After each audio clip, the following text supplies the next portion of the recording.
Hi guys, Paul here from PABrewNews. Got a beer here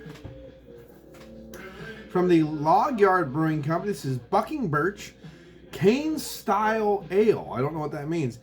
Beer weighed with natural flavors, 5.5 alcohol by the volume, 1 pint, brewed and canned by Logyard Brewing Company, Kane, Pennsylvania, up north on Route 6. Birch is an ale that finishes smooth with a fresh birch flavor, so I guess there's birch in it. Okay, it's got integrity, and like bucking a log, has a clean finish that you would come to expect with quality craftsmanship. Logyardbrewing.com, located in the heart of the Pennsylvania wilds. So there you go. There it is. Whoa. And it foams everywhere when you open it, which is which you would expect from fine craftsmanship.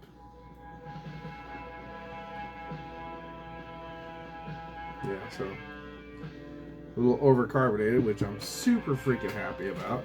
Let's get that going over here.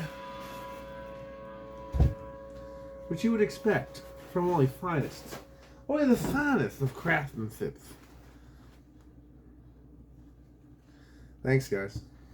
Really appreciate that. The finest of craftsmanship. Set you right there on the brewing wine. Right now, I got a cider going that is very vigorous. A very firm, vigorous cider fermenting.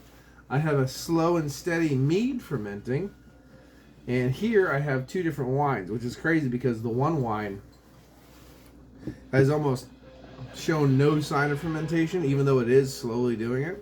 And the other one right next to it, using the same yeast, is just going like a maniac, which makes absolutely no sense to me, but whatever. So anyway, here we go. So it is good. Whoop. There we go. So right here, it's got a soft haze to it. Soft carbonation, soft haze. I think it breathed itself out, basically. So let's get an aroma on it.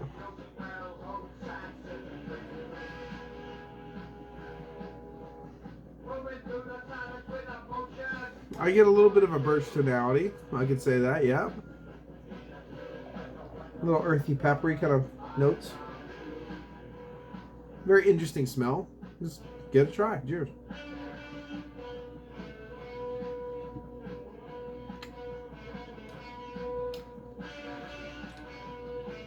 It's a very different beer.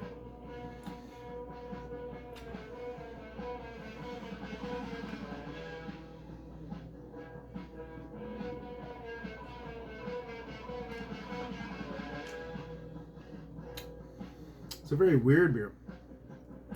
Birch, it has like a very dry birch finish to it. A little minerality, a little bit of kind of like a mineralized water treatment, almost in the back end.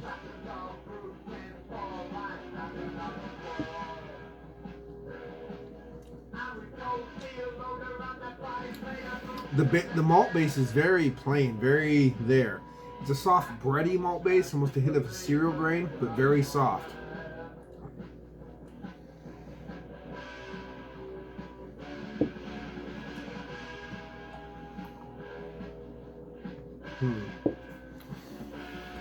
It's very interesting too, because I guess I could see almost the point of this beer. Just basically like simple grains, and almost using birch as a hint of flavor and a hop. More so because the hop is very subtle. He's an earthy, he's a very soft, earthy pepperiness, but that's it. The birch is more the star of the show, giving the flavor, and the malt base is very dead. Soft breadiness. So if you had enough to like barley around just to make a simple ale, and then you would throw this birch in there as almost a hop flavor, I would have to say, you'd get something simple like this to drink at the camp, the camping ground that you'd be at when you're bucking all these logs and doing. I mean, if you look at the romanticism of it, that would make sense.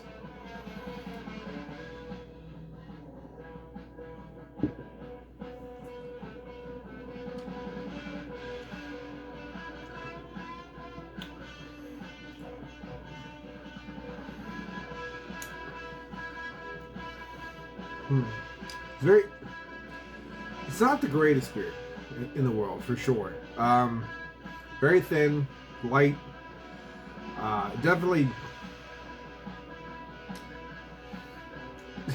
unique. You know what I mean? It's one of those like, wow, that's unique, and that doesn't always mean good. And there was a lot of dregs in the bottom of this. Wow, poured a lot of dregs in that we'll see what that does to it.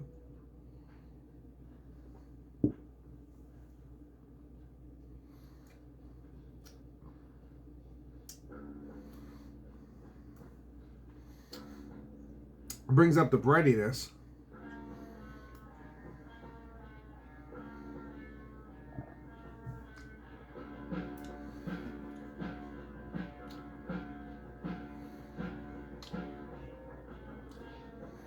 You know, this is gonna sound, I mean, and for God's sakes, I don't mean 100% or anything like that. I'm not trying to say that, and everybody that's gonna get all fucking mad at me, Lee.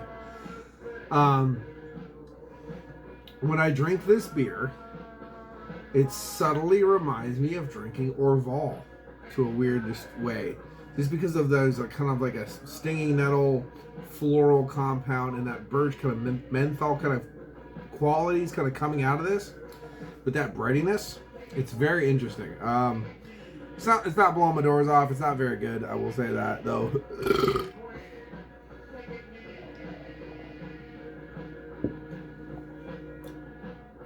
Very different and unique. You know, I don't know.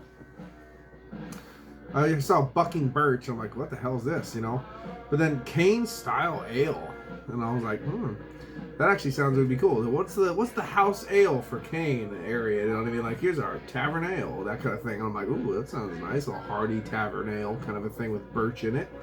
This is not hearty. You know what I mean? Like, there's none of that. So it would be nice if it was a rich, like kind of brownish ale with nice toffee, brown sugar, you know, and that toasted breadiness to back it up, and with a hint of that birch, the kind of birch sugar kind of sweetness, that birch, and maybe maple syrup, kind of like that, a twinge of something like that, kind of mixing together in a very hearty way with a little bit of earthy, kind of copper coin back notes, you know what I mean, to balance out the sweetness and that kind of rich malt base. This is not that at all. This is just a light, plain Jane, boring little thing with some weird kind of effervescent, mentholy kind of birch tonalities with a little bit of floral tone. So, won't be getting this again. I will tell you that right now. It's drinkable, but it's just there.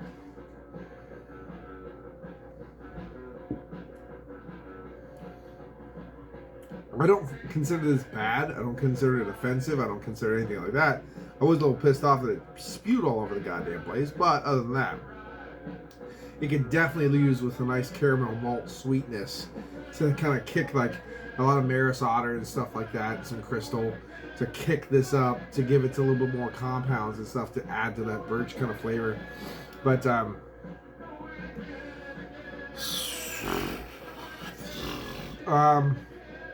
gonna give it a 5 out of 10 for the Bucking Birch from Logyard.